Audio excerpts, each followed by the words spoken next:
kinakabiliwa na nakisi ya bajeti ili kuiwezesha kuendeleza shughuli zake, na kumekuwa na vikao vya dharura kwa njia ya mtandao ili kunusuru hali ya mambo. Kulijadili hili kupata suluhu, Sarafina Robi amezungumza na wabunge wa Bunge la Jumuiya ya Afrika Mashariki, Dr. Abdullah Makame kutoka Tanzania, Maina Karobia kutoka Kenya na Gordon Gonde ambaye ni mchambuzi wa masuala ya kidiplomasia. Na Dr. Makame anaanza kwa kuelezea hali ilivyo kwa sasa.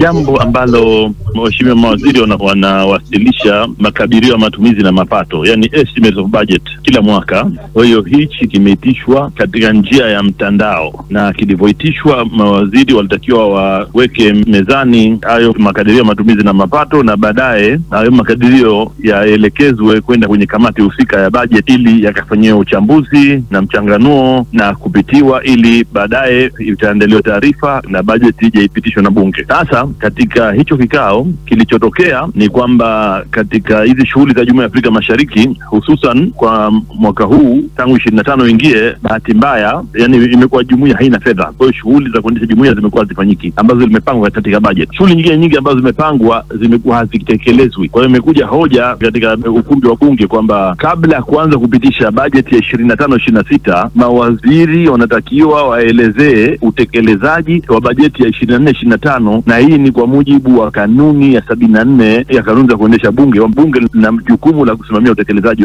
wa bajeti. Kwa hiyo kutokana na hilo imejadiliwa hiyo hoja, na baada ya kujadiliwa hoja, mapendekezo ya hiyo hoja ni kwamba kwa sasa mawaziri walete utekelezaji wa hiyo bajeti, na kwa nini mpaka sasa wameshindwa kupata fedha kutoka kwa nchi ambazo hazijalipa, pamoja na kwamba kuna vipengele katika mkataba ambavyo vinashurutisha mawaziri kuweza kupata hizo fedha au kuchukua hatua, ikiwemo kuwekea vikwazo au wanaweza kusimamisha wanachama kwa muda wa hizo nchi ambazo haziendani na masharti ya mkataba wa Afrika Mashariki, na ikiwemo kuchangia fedha za uendeshaji wa jumuiya. Maina Karobia, hili unalizungumzia vipi na hiona kesi inayohitajika ni ya kiasi kipi? Bunge la IALA ilitoa msimamo mkali kwa baraza la mawaziri ambao ni wa Jumuiya ya Afrika Mashariki kwamba kabla hajatuletea bajeti ya 26, kwanza tutekeleze bajeti ya mwaka tuliopo sasa wa 2024-2025, kwa sababu tumekuwa tukifanya kazi kupitia pesa chache sana hivi kwamba hatukuweza kukaa kikao maalum cha mwezi wa 3 na mwezi wa 4 ambayo iko katika bunge la IALA, na hiyo inamaanisha kwamba sababu ambayo hatukuweza kuketi ni kwa sababu hatuna pesa, na kuna nchi ambazo wabunge wao na maafisa wao ambao wameweza kuleta kwenye Jumuiya ya Afrika Mashariki wanalipwa, lakini nchi zao zenyewe hazitumi pesa. Kwa hivyo lengo letu ilikuwa kwamba tulikuwa tunahamasisha mawaziri waweze kukumbusha nchi zao na waweze kukumbusha kikao cha marais kwamba wanafaa kutuma pesa kwenye EAC, ndiposa tuweze kufanya kazi kama bunge, mahakama yetu ya EAC iweze kufanya kazi, na secretariat ya EAC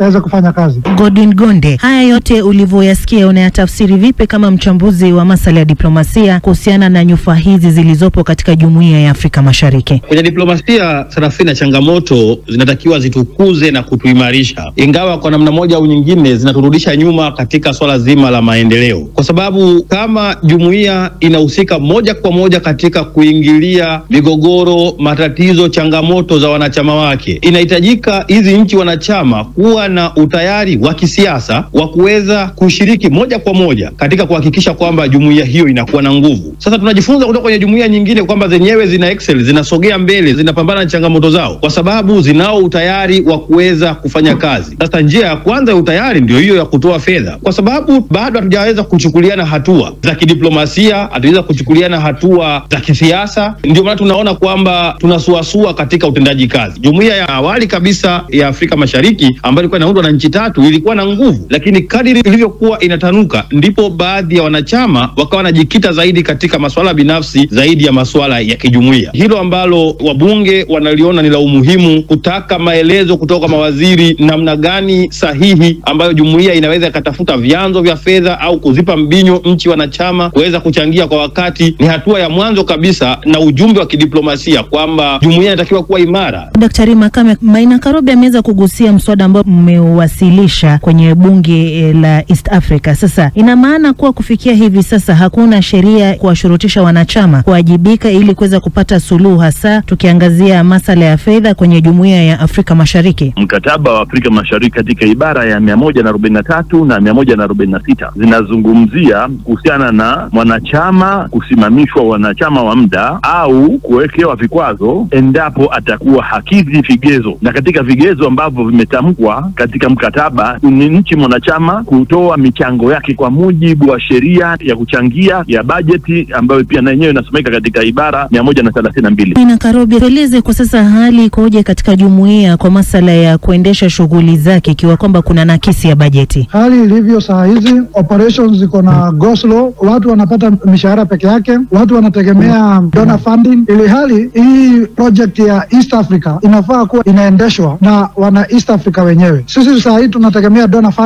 funding ambao wewe unajua kwamba objectives za donors ni tofauti sana na vision ya EAC. Donor funding yeye ako na objectives zake, ako na mission yake, ako na objectives zake. So hali ilivyo saa hizi, wana EAC kila kikubwa wanapata saa hii ni mshahara. Operations hakuna, kwa sababu uendeshaji mbele wa institution ama serikali yoyote ni wakati kuna miswada ama kuna project ambazo ni za kunufaa wananchi. Lakini hali ilivyo saa hizi, hakuna project ambayo tunaweza shika mkono tuseme hii ni project EAC inafanya kwa muda huu, kwa sababu hakuna pesa ambazo zinapeanwa na partner states ama nchi ambazo zimeungana kutengeneza Jumuiya ya Afrika Mashariki. Godwin Gonde, hii inamaanisha kwamba jumuiya inapoteza udhibiti ama unalitafsiri vipi hili? Kama vyombo vya moja kwa moja vya jumuiya havijaamua kuchukua hatua madhubuti. Kama tunalo bunge la jumuiya ambalo lenyewe linaundwa na wanachama kutoka kwenye jumuiya mbalimbali, lenyewe likiwa na kauli moja ya kufanya maamuzi au ya kuielekeza serikali ya jumuiya namna gani ya kufanya, mawaziri namna gani kutekeleza maelekezo ya viongozi au wakuu wa nchi wamesema, hiyo inaweza ikawa na tija. Lakini tungehitaji nguvu ya ziada ya pamoja, collective effort, ambayo inaweza ikafanywa na taasisi ndani ya jumuiya. Kama mahakama inaweza ikatumia njia yote ya kidiplomasia kufikisha ujumbe, kama wabunge binafsi wakiungana na kuweza kufikisha ujumbe, kuwapa mbinyo mawaziri namna gani ya kutenda, hiyo inaweza ikawa na tija. Lakini jumuiya kama jumuiya tunahitaji bado, kwa sababu sisi kama watu wa Afrika Mashariki bado tunazo changamoto za pamoja. Tunayo magonjwa, tunayo maendeleo, tunayo changamoto za watu, uchumi. Vinahitaji namna ya pamoja ya kukua katika kuelekea njia iliyo sahihi. Sasa shida kubwa sisi ni nationalism. Tunayapa kipaumbele mambo yetu ya ndani ya nchi moja moja kuliko masuala ya jumuiya, jambo ambalo linakwamisha sasa mustakabali wa jumuiya huko inapoelekea. Naamini mazungumzo, vikwazo na vinginevyo vinaweza vikawa njia mojawapo ya kusema awakening call au mwitikio wa mataifa kujirudi na kufikiria ni namna gani wanaweza kuisaidia jumuiya kusonga mbele. Ni Godwin Gonde, mchambuzi wa masuala ya kidiplomasia, akiwa pamoja na wabunge wa bunge la Afrika Mashariki Dr. Abdullah Makame kutoka Tanzania pamoja naye Maina Karobi kutoka Kenya, wakihitimisha mazungumzo na mwenzangu Sarafina Robi. Kwenye ukurasa wa Facebook wa BBC ninakutana na Richard Galila, anasema anapatikana Lulembe la Tanzania. Anasema kwa hayo mliojadili, Jumuiya ya Afrika Mashariki inaelekea kwenda kuvunjika kwa mara nyingine tena. Lakini Jeffrey Moshi Jeffrey Kopo Moshi anatokea kwa uhaba wa walimu Malawi, pongezi kwa serikali ya nchi hiyo kuanza kuchukua hatua, huo ndio masuala ya utawala bora. Daniel Magusu anasema tatizo lililopo Malawi, Tanzania napo lipo katika shule za